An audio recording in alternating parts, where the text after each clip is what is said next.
Thank you, Presiding Officer. The Deputy First Minister was interviewed last week about Michael Matheson's dishonesty. She was asked if SNP ministers always tell the truth. She was given multiple opportunities to answer with a simple yes, but she didn't. So let me give her another opportunity today. Do Scottish Government ministers always tell the truth? Deputy First Minister.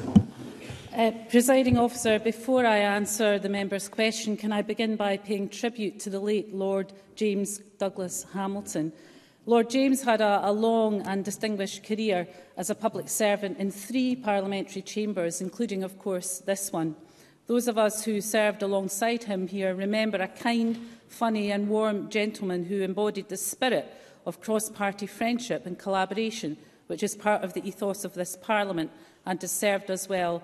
On behalf of the Scottish Government, I offer my condolences to Lord James' family and to his friends.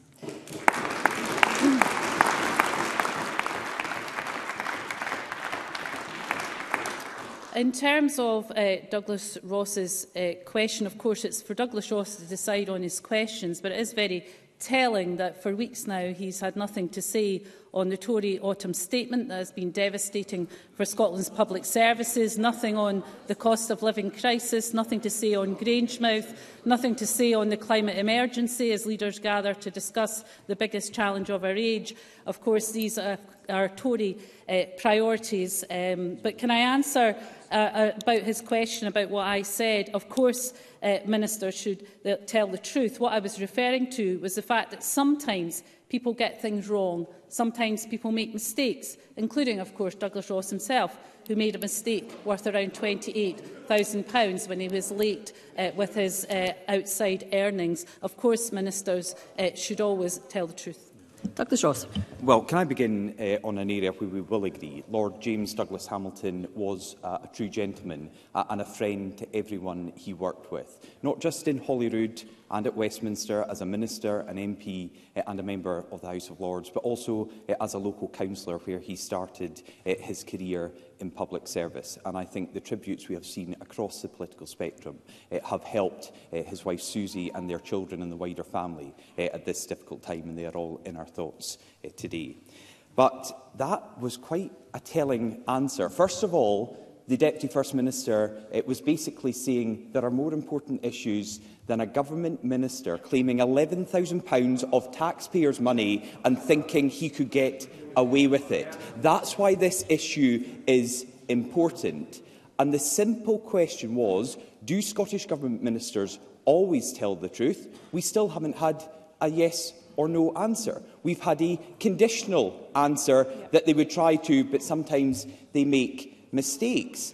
But that is not what is at heart here. It's what Michael Matheson claimed for. It's about what he said, what he did, and then the cover-up. Because it's quite clear now that this SNP government defends dishonesty. Michael Matheson claimed taxpayers' money when he shouldn't have. He changed his story. He made up ludicrous excuses. So let me ask the Deputy First Minister this. Does she seriously believe that Michael Matheson has been 100% honest throughout this scandal? Deputy First Minister. Well, Michael Matheson has, of course, reimbursed the Parliament in full for the costs incurred. And, of course, Michael Matheson also set out his position in his personal statement in detail. And, of course, he has also referred himself to the Scottish Parliament corporate body. He has also recognised, importantly, that he should have handled the situation better, and he's accepted responsibility and he's rightly apologised in full. The appropriate thing now, of course, is to allow the Scottish Parliament corporate body to look into this matter, and I'm sure that is something they will do with a pace that is required. Douglas Ross. Well, of course Michael Matheson could have handled the situation better. He could have told the truth. He could have been honest. And we can't park this issue to the Scottish Parliament investigation because they are looking at the claim made for taxpayers to pay £11,000 of a bill. They're not looking at the statements made which now seem to have been dishonest from Michael Matheson. Let's remember, He's the MSP that once bragged about watching 6 football matches in a single weekend. But now he wants us to believe that when he was on holiday, he never watched the games, he never knew the football was on, and he never spoke to anyone about it.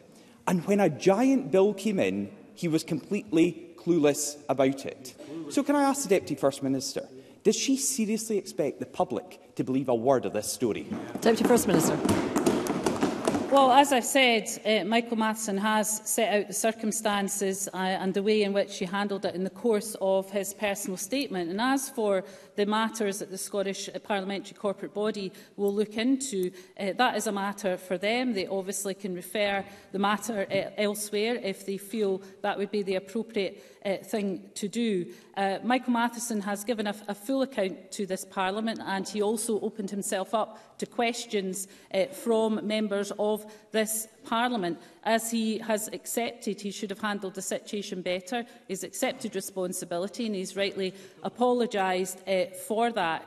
And I think the appropriate thing now is to allow the Scottish Parliamentary Corporate Body to look into this. The reason I said what I said at the beginning about Douglas Ross's priorities is that Douglas Ross has had nothing to say about an autumn statement given by the Tory Chancellor that has given no money whatsoever for public services for this government, for this country, for our public services for next year. I actually think the public are pretty concerned about that, because that will impact on every part of the public sector across Scotland. If the Tories don't care about that, the SNP certainly does care about that. Deputy First Minister Douglas Ross. Well, of course, I have spoken about the autumn statement, the £545 million extra money coming to the Scottish Government to spend on public services. But the public are also speaking about this, about how one of the most senior members of the SNP government, one of the highest paid ministers in Scotland, tried to claim £11,000 of taxpayers' money for his iPad bill.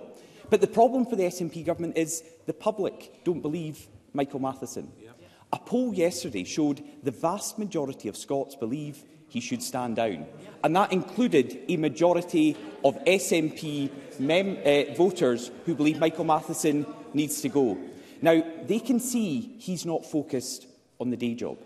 In the middle of an NHS crisis, the public need to trust the Health Secretary. They don't.